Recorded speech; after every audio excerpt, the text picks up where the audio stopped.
So who am I? I am Aaron Tomlinson, and I was raised in a really small farming community, and not a super religious household, but definitely a family of faith and values.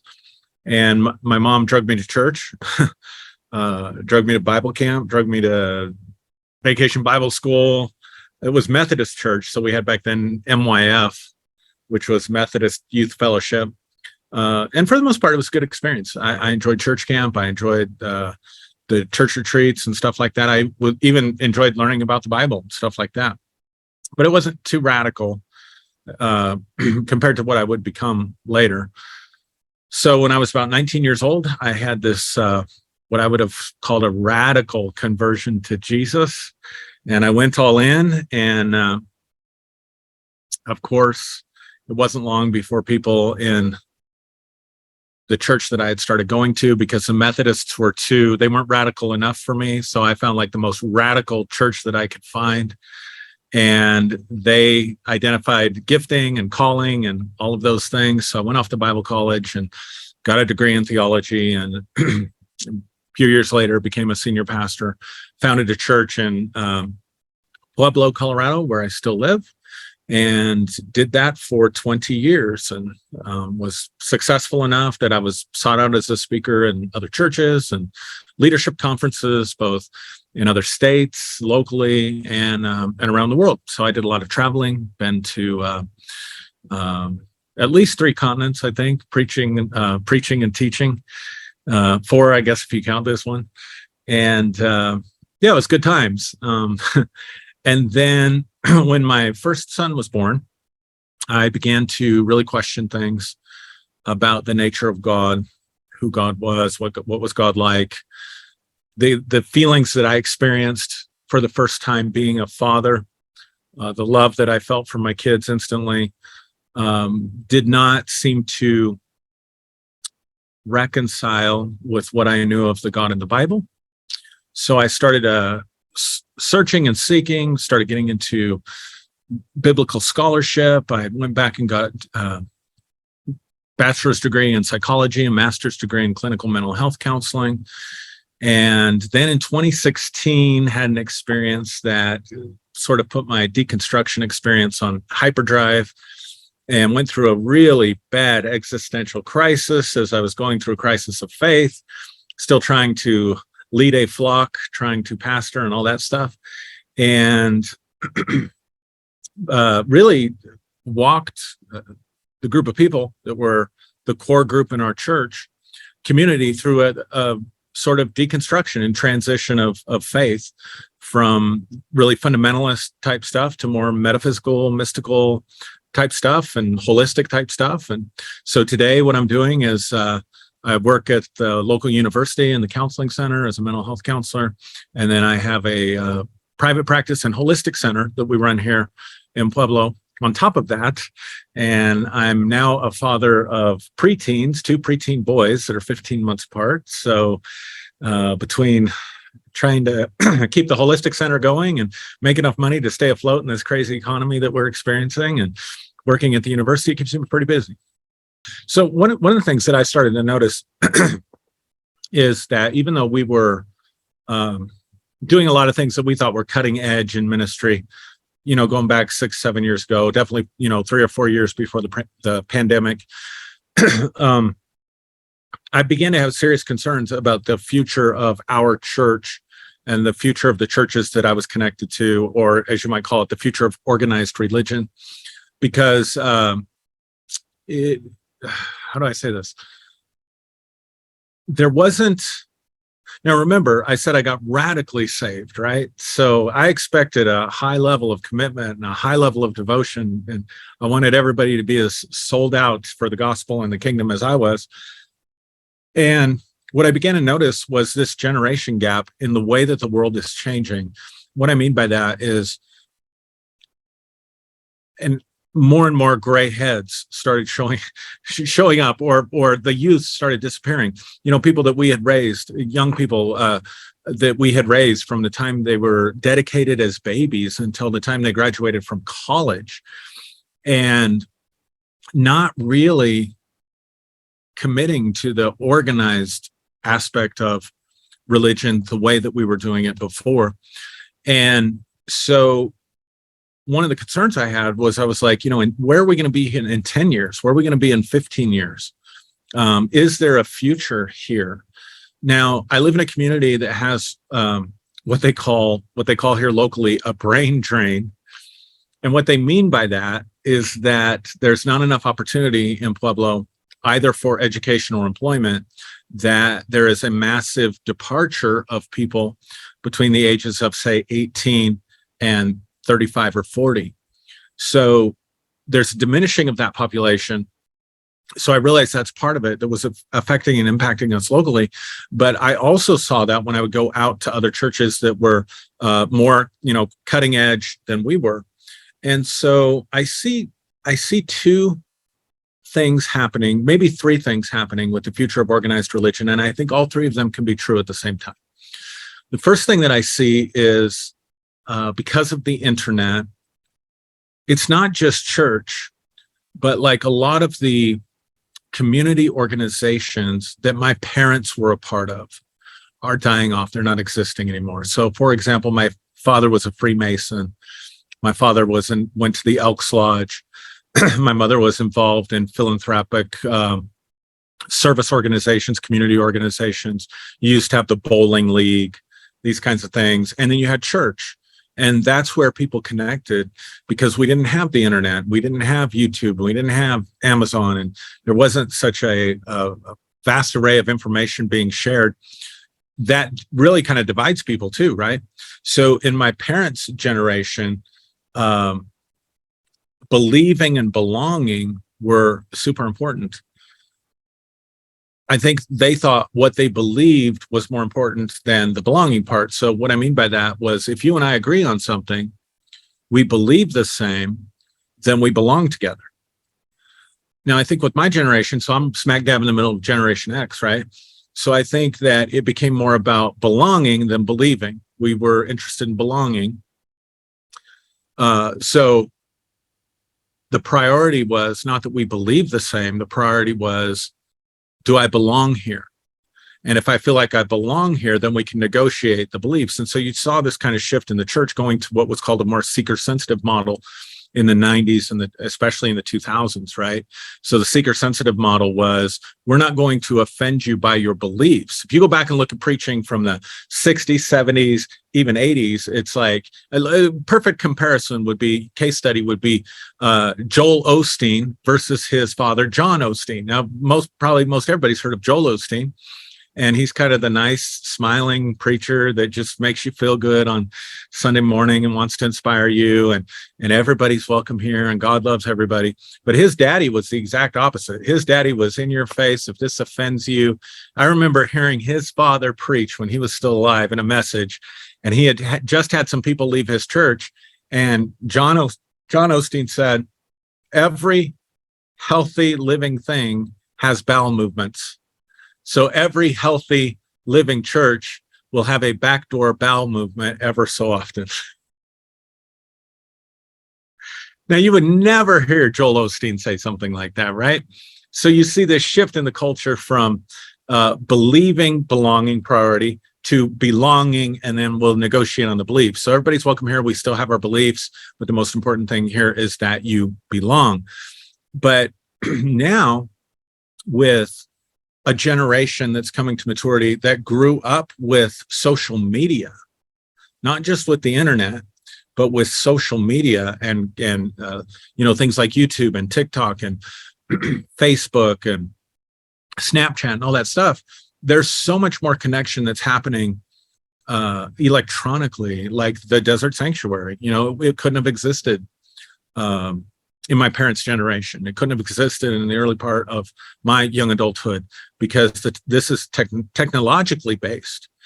So now it's almost swinging back to believing and belonging, but we're finding our tribe, so to speak, through social media and electronic media and stuff like that. So I think that organized religion, the direction it's going now is that the church, in order to have attendance and financial viability, has to become more and more entertaining. And so I think you see that movement where smoke machines now and lights and laser lights are part of a normal Sunday morning worship service now. And, gone from inspirational messages to comedic inspirational messages that are connecting with people. So if you want to have that local group, but it's not just the church. Again, it's not just the church. All these community organizations are dying off. And so I think the church is falling subject to that. So on the one hand, you see the trajectory towards we just need to become more and more entertaining, which is interesting to observe. And then the second part of it that I think that's really scary that I see is I see also, and I don't know if this is about attracting numbers or what really drives this, but it's becoming more and more radical and divisive so that a person can call themselves a Christian with pride and superiority and 60 seconds later say the most horrible things about people that don't agree with them. Say the most horrible things about our president, say the most horrible things about, what they call the libtards or about people. And it's like they don't even seem to understand that their approach is completely incongruent with the overall teachings of Jesus and what have been part of the foundations of church forever. I mean, honestly, I don't think it's just that I deconstructed. I think I can say with assurance, the church that is thriving today is mean-spirited, is hateful, is divisive, and is white Christian nationalism, fascism. And I'm sure that there were elements of that in the church when I got involved in my 20s back in 1989. But it was nothing like it is today. The church that I was a part of, that I joined up for, is nothing like what we see today. So we see the trajectory towards the entertainment sort of Hollywood culture, and that's coming crashing down. Hillsong's kind of being the latest example of that with some of the scandals and stuff that they've had. But then you have this hardcore white Christian nationalism and fascism. And I think that has a future. I mean, I wish I could say it's just going to die off. I don't believe that at all. I think we're just seeing it fan into flame. I don't think it's about to burn out. I think it's just getting started. And so I'm a little bit nervous for the future of our country and especially the future of my children, because I think that thing is going to take off like wildfire. And then the third thing I think that's happening is you do have people who are having an awakening, partly because of a reaction and a response to the other two streams to which it's going. So you have people that are looking for spiritual substance. They're looking for purpose. They're looking for community, or they're being motivated by compassion, and they're seeing this radicalization of white Christian national fascism. And they're responding to that with sort of a spiritual awakening that's causing this deconstruction movement that we're seeing, where people are like waking up and say, hey, wait a minute, I didn't sign up for this. And where are you getting this? And when you really examine it, the God in the Bible can be pretty fascist. And the whole story of Israel and the Canaanites and stuff is pretty racist. And, God punishing his enemies. Even though Jesus said, love your enemies, later on in the book, he's coming in wrath to punish his enemies, and blood will flow to a horse's bridle and all that stuff. And so the patterns for fascism, the patterns for racism, the patterns for hatred are all within the scriptures themselves. And so people are waking up to that and saying, I don't want any part of this. I wanted to have purpose. I want to have meaning. I want to love God, serve God, whatever the case may be. I love my neighbor, but I can't accept this junk anymore. And so that's the group of organized religion that is out in the desert trying to figure out what the hell do we do now, going through this massive existential crisis that is sometimes heaven and oftentimes it's hell. And you don't know, you got 1 foot in both or 2 feet in both, and you don't know which one you're, you know what I mean? Because it's such a painful, difficult process. And we're trying to find each other. And then we're trying to figure out, how do we organize? How do we do community? How do we live this out without doing it in isolation.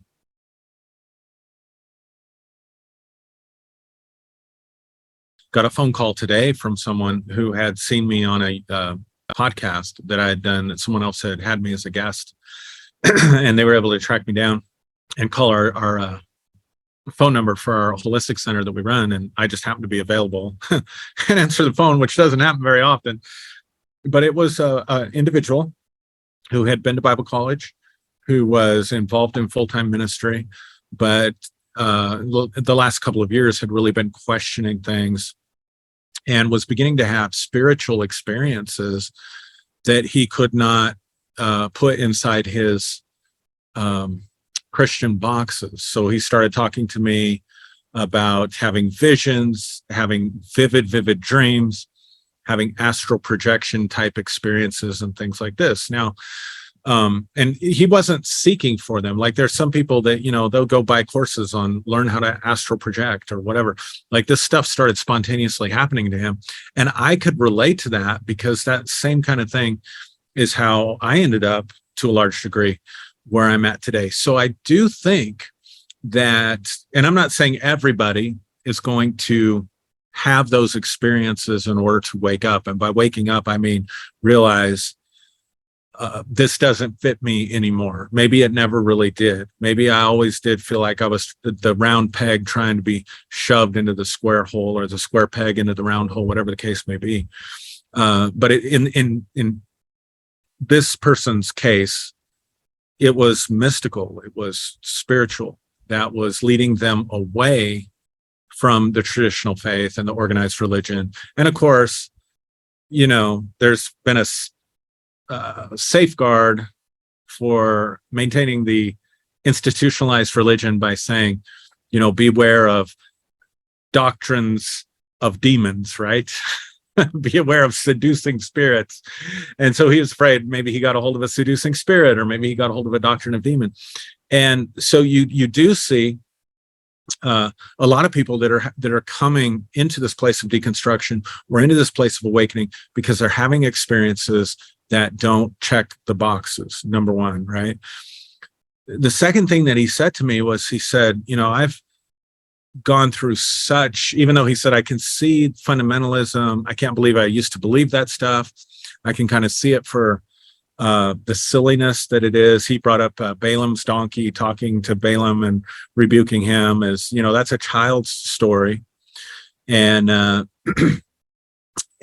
but he talked about the pain of deconstructing, the existential pain of it, the losing your sense of identity, the losing your sense of purpose or direction, and just kind of wandering around. And so I do think there are leaders in churches who have parishioners or people in their church who begin this deconstruction process, who begin asking these questions. And as a result of that, go through these deep, painful existential crises. And so their answer is, well, don't deconstruct too much. Don't go too far. And I think they're doing that probably from a good place. I'll give them the benefit of the doubt. But then you're just like how do you determine? It's like the old group that didn't believe in saved by grace or whatever, like I came out of Pentecostal holiness for a while. And so there was no saved by grace. We preached the grace pastors love to preach, Romans chapter 5 and Ephesians chapter 2 and Romans chapter 8. And they love to selectively cling to the writings of Athanasius. This is what cracks me up, because there's this whole movement that says, okay, let's go back to the church fathers. Let's go back to the original faith.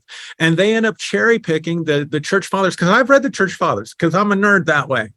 Like most people just grab a quote here and there. They don't labor through the Nicene and the Ante-Nicene fathers, which is like an encyclopedia set, right? Look at some of the shit they said about women. Look up some of that stuff. Look up what Tertullian said. Look up what Athanasius. Look at the views that they held of women. Look at some of the things that they said about their enemies and things like that. It was, I mean, it is such a scam. So these guys that are, but I get it, but it's more cherry picking. So in Pentecostal holiness circles, we cherry picked if you fall away, the Hebrews 6 thing, if you've been enlightened and you've tasted of the heavenly gift and you fall away, there will be no renewing you to repentance. We preach Hebrews chapter 10. If you continue to sin willfully after receiving the knowledge of the truth, there is nothing that awaits for you but fiery judgment that will devour God's adversaries. Therefore, serve God with reverence and fear, for it is a fearful thing to fall into the hands of God. The 2 Peter, judgment begins at the house of God. And if God barely spared righteous, Lot, and he barely spared the angels who sinned, what makes you think you're going to be spared if you continue in your behavior? And the grace people out there act like those passages don't even exist, like they've never even read them. Well, we were on the opposite end of that. Like, we didn't read the grace passages. We read that not everyone that calls me Lord, Lord will enter the kingdom of heaven. And so at what point do you know then that you're saved? From that perspective, if you look at all those scriptures from that perspective, then who gets into heaven? What's a sin? Is an evil thought a sin? Is that enough to keep you out? Or do you have to have 100 evil thoughts that day? And if you have the intent, if you get in a car accident and you have die and you couldn't confess your sins, are you somehow condemned to hell, whereas the guy who got in the car accident next to you but dies a slow, painful death and has a chance to make a deathbed confession, he gets in? So where do you measure when it's okay to stop asking questions? Where do you measure when it's okay to stop deconstructing? Because at the end of the day, it's just someone else telling you, trying to put on you what they think and what they believe, and that doesn't work. You've got to do the work for yourself. And so some people will deconstruct completely into atheism. Some people will deconstruct completely into atheism, and they'll come back to Christianity. They may even come back to fundamentalism and find out this worked better for me. Other people may go, like the individual I was talking to today, into more of a what he believes to be a more awakened spiritual state with more spiritual experiences, taking more of the metaphysical and mystical path. But at the end of the day, who judges which one's right and which one's wrong? Who's to say that one that deconstructs totally into atheism is wrong? The one that held on to just enough Jesus. I mean, I think, I got to be honest with you, I think the progressive church in America will be the first to die out. And what's really sad is that they think they're the most progressive. They think they're what God is doing right now. And I don't think so at all. I think it is absolute duplicity and absolute and total hypocrisy. Because out of one side of your mouth, you're going to chuck all these things and point your fingers at doctrines and institutions and even make fun of these things. But then because you decided that this one little sliver, and that's what it is, this one little sliver, and they love to quote these Bible scholars that no one's ever heard of, that the average person has never heard of. Listen, Bible scholars talk to Bible scholars, and the average person does not give a fuck. I don't know if I can say that, but they don't give one damn about what Paul meant in Romans chapter 1 when he was taking an argument with his adversary, and it means shit to them in their daily lives. And so if somehow we think because we've got the scholar, I mean, it's such intellectual arrogance and pride, and it's so duplicitous, and it's so hypocritical, and it's so narcissistic, and nobody's heard of them. 10,000 people. I mean, so you got a guy that's a progressive Christian. He's got, I don't know, let's say 500,000 followers. There's 8 billion people on the planet. You're not moving the needle one bit. Not one bit.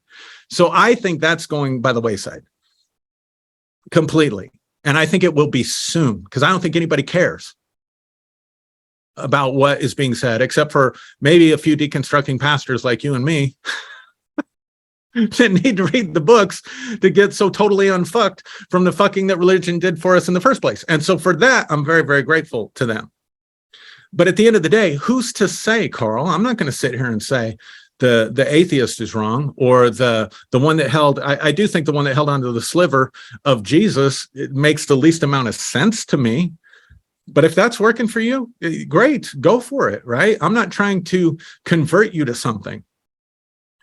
So what I would say is that understand, if you're in this process, if you find yourself in the desert, there is an aspect of this that is very, very, very personal as birth and as personal as death. In other words, no one can decide for you what's coming next, because otherwise it's just going back to the plantation, so to speak. Does that make sense? Am I making sense? Because I kind of feel like I'm rambling and going off a little bit, but so it's very individual, this kind of existential thing. And some people will be willing to go into the depths of the existential crisis. Some people may go into the depths of the existential crisis and not come out. That's a real possibility. That's a real danger in this thing, you know? But at the end of the day, we all have to walk in our own shoes based on the choices that we make. We all have to eat the fruit of our doing, so to speak, to quote scripture. Well, we all have to walk in these shoes and live with the results of our choices and our beliefs and our actions. And at the end of the day, we're all going to face that final journey of death and finding out whatever's after this by ourselves. And nobody really with any authority can tell us what's on the other side. I mean, nobody can tell us with real authority that there's a heaven or hell. And nobody can tell us with real authority that there isn't a heaven or hell. And that's one of the things I had to come to terms with. Like, because based on my Pentecostal background, and according to a lot of preachers in my city, I'm going to hell, like red fire, hot, darkest, deepest pit of hell, because I was once enlightened and I fell away, and I've led other people astray and led other people away. And so, you know, I had a pastor come to my office and say, there's no repentance for you. Like, you're just, that's it for you, you know? And I'd be lying if I didn't say that there were nights that kept me awake, that there were nights that I would pray and say, God, you know, I don't want to do this. But at the end of the day, I'm just taking somebody's word for it that's never been there and doesn't really know. And they're taking someone's word for it that they never even met. I mean, to go back and somehow canonize Athanasius because he's the one church father you like. Let's throw Tertullian out. Tertullian talked a lot about hell. Tertullian talked a lot about punishment and judgment and said a lot of horrible things, but Athanasius said this, so we sanctify and we canonize Athanasius as the one that has the truth. You never met Athanasius? You don't know Athanasius. He could have been talking to singing frogs for all you know. Like, he could have believed that a frog jumped out of a pot and started singing a tune to him. You have no idea. And you're taking his word for it and then trying to impose that upon other people, right? So at the end of the day, my encouragement is you're going to be okay. There are billions of people on this planet that never even heard the name of Jesus. There are billions of people on this planet that don't have this existential crisis. There are millions and millions of people in America that thought we were all crazy all along anyway. There are millions of atheists that live good, productive, happy lives. So at the end of the day, don't take yourself too seriously, don't take this stuff too seriously, and you're going to be okay. And I would say just embrace the process, but make it your process, own it, and make it your process. And so by owning it, see, how did I get over that fear of hell? You know, like, am I really going to be, you know, sent into the deepest, darkest pits of hell and fiery torment down there with Muhammad because, you know, I've made 100 people lose their faith or whatever? You know, a drop in the ocean in the expanse of humanity, right? That is the influence that I have. A half a drop. And so by taking ownership of this and saying, look, that guy doesn't know. He doesn't know any more than I know.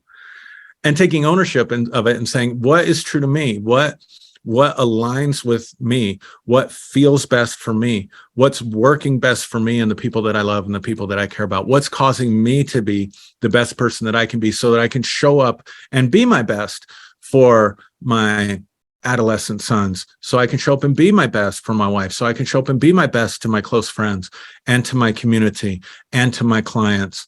And I own that, and I own that process.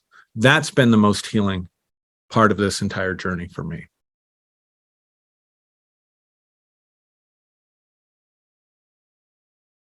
I made a decision, probably the most important decision that I could have made in this process.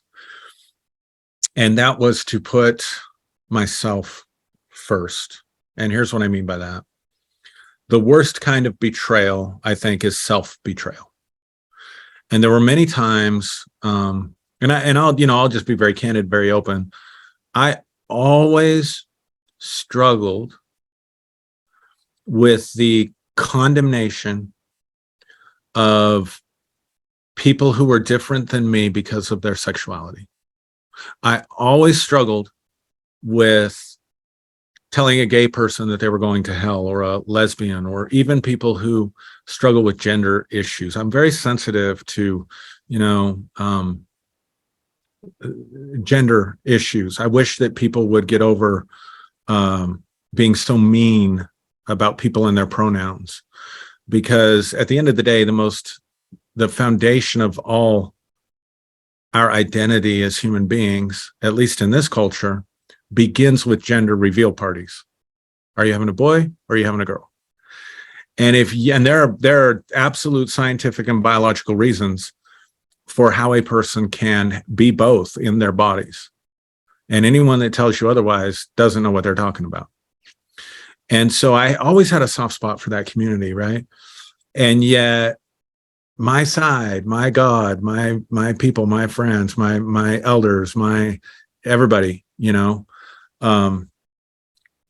we're condemning that, we're opposing that, and we're resisting that. And I got on board with that to a degree.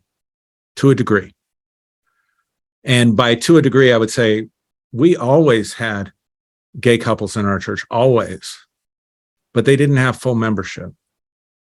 They couldn't sing on the praise team or teach children's ministry or whatever. So there was that exclusion piece there, and it made me sick to my stomach. And I remember I hadn't even deconstructed yet, but I was arguing with a pastor who had struggled with homosexual feelings his entire life.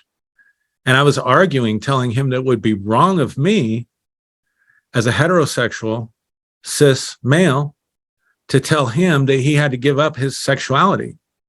Because I certainly wasn't willing to give up my sexuality. The only difference was mine fit with the culture and his didn't.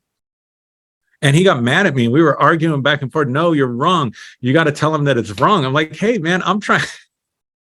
I said, there's a reason I'm not a Catholic priest, right?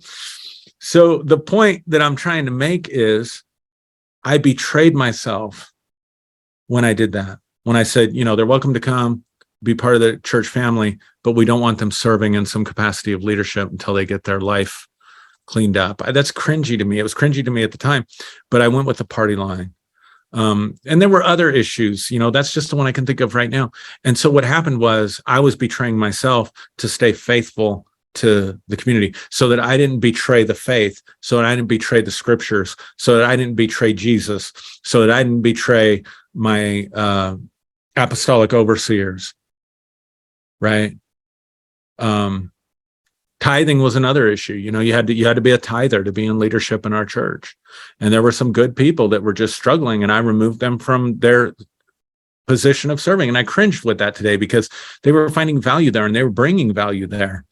And that was their gift, and that was their community. And I took it away because I was part of a broader church network that said, if you're going to be in leadership, you have to tithe. And that pained me. But I had to stay loyal to the tribe, right? So I wouldn't betray the tribe, and I ended up betraying myself. And so what got me through was I finally had to say, enough of this shit, enough of my own insecurities. I would go for advice. What do I do on this situation? And I would get advice on how to handle it, and it would feel wrong inside me, but I would think this person knows better than I do. And I would take their advice. And so I ended up making their mistakes instead of my own mistakes. It would have been better if I'd totally messed the thing up, but followed what was congruent, what was true, what felt real and true and powerful and congruent for me at the time. If I'd have followed that, even if it would have been wrong, I could have come back and said, I could have learned from that. I could have grown from that. But instead, all I did was I played this game of self-betrayal. And all these little areas of compromise where I compromised my integrity over and over and over again until I woke up at 45 years old and I didn't have much integrity left. And so I had to figure out how to bring that, how to find that again, how to live authentically again, how to live with true integrity again. And so what I lived by was, when I have that feeling, that I'm going to put myself first and betray even the Creator, betray even Jesus or God, before I will betray my own integrity and conscience, and realizing that the worst betrayal is self-betrayal. And so that, taking ownership of that has empowered me, has excited me, has terrified me, but it's probably been the most important thing that's gotten me through this deconstruction that I've gone through.